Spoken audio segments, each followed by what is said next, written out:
এখন আসেন এই দুইটার মধ্যে, দুইটাই কিন্তু আমেলে প্রকাশ্য আমেল থেকে মুক্ত। এখন এই দুইটার মধ্যে আহাদুহুমা, তাদের একটা মুসনাদুন ইলাইহি, মুসনাদে ইলাইহি, তাদের একটা কি মুসনাদে ইলাইহি। এখন আপনারা বলবেন হুজুর মুসনাদে ইলাইহি কি জিনিস? আমরা মুসনাদে ইলাইহি নিয়ে ইতিপূর্বে আলোচনা করেছি, তবুও আমরা যেহেতু এখানে আবার আলোচনাটা এসেছে আবার আলোচনা করি। মুসনাদুন ইলাইহি, মুসনাদুনের এই প্রক্রিয়াটাকে বলা হয় ইসনাদ। কি বলা হয়? ইসনাদ বলা হয়।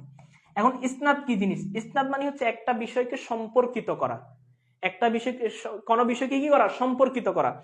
এখন এই যে সম্পর্কিত করার যে প্রক্রিয়াটা, এই প্রক্রিয়াটাকে বলা হয় ইসনাদ। ঠিক আছে?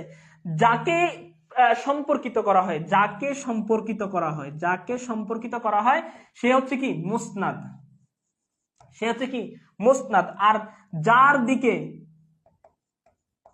যার দিকে এই যে ইলাইহি, এই ইলাইহি মানে হচ্ছে তার দিকে, তো যার দিকে করা হয় তাকে বলা হয় মুসনাদে ইলাইহি, মুসনাদে ইলাইহি। তাহলে আপনারা মুসনাদে ইলাইহি কিভাবে মনে রাখবেন? এই ইলাইহি মানে হচ্ছে তার দিকে, অর্থাৎ যার দিকে কোনো বিষয়কে সম্পর্কিত করা হয় তাকে মুসনাদে ইলাইহি বলে, এটা মনে রাখবেন।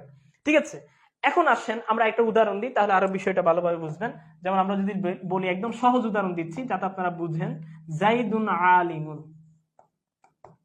এখন দেখেন আলেম, এই যে আলেম হওয়ার বিষয়টা, আমি এই বিষয়টাকে সম্পর্কিত করতেছি, তার মানে এটা যে বিষয়টাকে সম্পর্কিত করব এটা হচ্ছে মুসনাদ। আবার এটাকে মুসনাদি বিহিও বলা হয়, মুসনাদি বিহিও বলা হয়। এই যে সামনে আসবে আপনারা পাবেন মুসনাদি বিহি।